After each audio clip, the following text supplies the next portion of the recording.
Hello guys, तो इस वाली वीडियो में मैं बात 2026 जो रिक्रूटमेंट अभी आया है फॉर OCER DGFS के लिए, तो इसकी जो पूरी जानकारी है, चाहे वो फॉर्म फीस हो, selection process, eligibility, pay scale, form date, ये तो नॉर्मल इन्फॉर्मेशन है। इसके साथ ही जो कट ऑफ जाती है CBT की या फिर गेट स्कोर की, एग्जाम सेंटर कहाँ पर जाता है और इंटरव्यू पैनल में कितने लोग होते हैं, क्योंकि मेरा CBT निकल चुका है, मतलब मैं इंटरव्यू दे चुका हूँ इसका। तो ये वाली जो चीज़ें हैं वो भी मैं बहुत ही क्विक वे में आपको बता दूंगा। इंटरव्यू क्वेश्चन किस तरीके के होते हैं, पैनल में कितने लोग होते हैं, ठीक है, ये सब चीज़ें।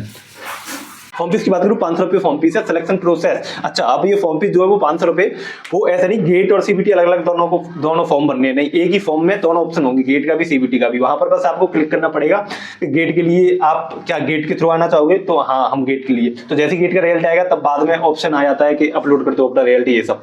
CBT तो है ही गेट CBT के लिए, ठीक है। गेट में लेकिन मेन बात ये है, अच्छी रैंक लानी पड़ती है बहुत ज्यादा। CBT में थोड़ा आपको ज्यादा चांस रहते हैं कि CBT के थ्रू आप चले जाओ इंटरव्यू के लिए, ठीक है। तो ये कट ऑफ वगैरह भी देखेंगे बाद में। तो सिलेक्शन प्रोसेस में वही है, गेट भी आपके पास ऑप्शन है, CBT भी आपके पास ऑप्शन है। एलिजिबिलिटी की बात करूं तो बीटेक जो भी ब्रांच दी गई है वहां पर वो, और MSc, ठीक है। MSc किसमें, फिजिक्स केमिस्ट्री में। अगर पे स्केल की बात करूं तो 1,34,000, ठीक है, इसका पे स्केल है, ये पर मंथ का है। तो इसकी जो फॉर्म डेट है वो 22 दिसंबर से 21 जनवरी है, मतलब कुछ दिनों में अभी स्टार्ट हो जाएंगे इसके फॉर्म भरना। CBT की डेट जो है वो 14 या 15 मार्च। इंटरव्यू डेट आपका लगभग 1-2 महीने बाद होता है, 1-1.5 महीने बाद, ठीक है। तो इंटरव्यू लगभग मई में होगा, रिजल्ट मतलब जून में आ जाएगा। अब इसमें खास बात यह है, बार भाई इतना अच्छा, एकदम इतने अच्छे लेवल का एग्जाम है, इसलिए इसका इंटरव्यू सबसे टफ माना जाता है इंजीनियरिंग में। कोई सा भी आप फील्ड, कोई सी भी ब्रांच ले लो, तो सब कुछ एकदम देख लो पहले से ही वो है प्लान कि कौन सी चीज कब होगी। बाकी तो जितने भी अदर एग्जाम होते हैं PSC वगैरह में पता ही नहीं चल रहा रिजल्ट कब आ रहा है। CBT अभी तक रिजल्ट ही नहीं आया, 2 महीने हो गए। इसमें फॉर्म डेट से लेकर रिजल्ट तक का पूरा डेटा पहले ही पकड़ा दिया, ये देख लो अपने आप।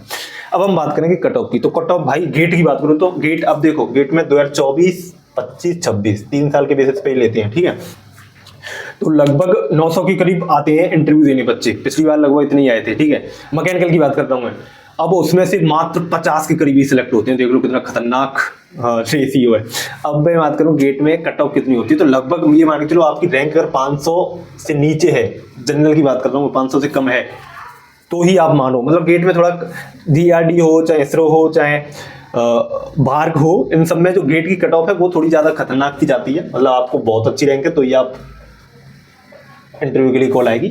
हाँ CBT में पर भाई ये अच्छा ऑप्शन होता है CBT वाला। मैंने पिछली बार, शायद पिछली बार तो मैंने भरा ही नहीं था बार का, उससे पिछली बार जब मैं फाइनल ईयर में था तब मेरा CBT निकल गया था। मैंने गेट भरा ही नहीं, क्योंकि मुझे पता था भैया रैंक इसमें जाएगी बहुत अच्छी खासी, और मेरी रैंक सिर्फ 1100 के करीब थी पिछली बार, ठीक है। तो अगर मैं CBT की बात करूँ तो CBT में इसके 100 नंबर का 100 क्वेश्चन होते हैं, एक क्वेश्चन होता है 3 नंबर का, तो मतलब कि टोटल हो गए 300। 2 घंटे का पेपर होता है, -1 की नेगेटिव मार्किंग होती है 300 में से। अगर आपके पिछली बार शायद 77 थी कट ऑफ मैकेनिकल की, 77 से ऊपर है, मतलब जनरली मान लो 100 नंबर भी ले आओगे ना 300 में से, तो आपका हो जाएगा। और जस्ट आप कट ऑफ के पास भी हो तो भी कोई मतलब नहीं उससे, या फिर गेट ऑल इंडिया रैंक 1 हो तो भी कोई मतलब नहीं। पूरा पूरा डिपेंड करेगा इंटरव्यू कैसा गया है। एग्जाम सेंटर की बात करूँ ऑल इंडिया है, मतलब जो भी आपके आसपास जिस भी स्टेट में हो आप, उसमें जो मेन सिटी होते हैं जहाँ पर एग्जाम पड़ता है तो वहाँ पढ़ देना, वहाँ सेंटर होगा मतलब उसका।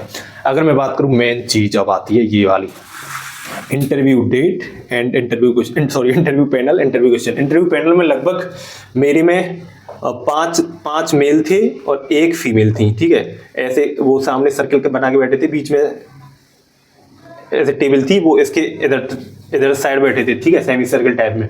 इधर कुर्सी थी, इधर टेबल थी, जस्ट कुर्सी, मतलब जो कैंडिडेट के जस्ट पीछे यहाँ पर वो लगा था, बोर्ड लगा था और चौक वगैरह रखी थी लिखने के लिए, ठीक है। तो ये पैनल का बता दिया मैंने। स्टेसी भी होती है, मतलब थोड़ा ऊंचा उठाने के लिए, ठीक है, यहाँ पे मतलब उस पर चढ़ के आपको बोर्ड पर सवाल सॉल्व करने पड़ते हैं। अब इंटरव्यू की बात करूँ तो इंटरव्यू क्वेश्चन ऐसे नहीं होते कि रटने वाले कि मतलब हाँ बताओ कि उसका जन्म कब हुआ, तो ये तो खैर वैसे मतलब एकदम ऐसे नहीं कि एम्बोसिंग प्रोसेस क्या होता है, अब ये पढ़ा होगा तो ही बता पाओगे, ऐसा कुछ नहीं।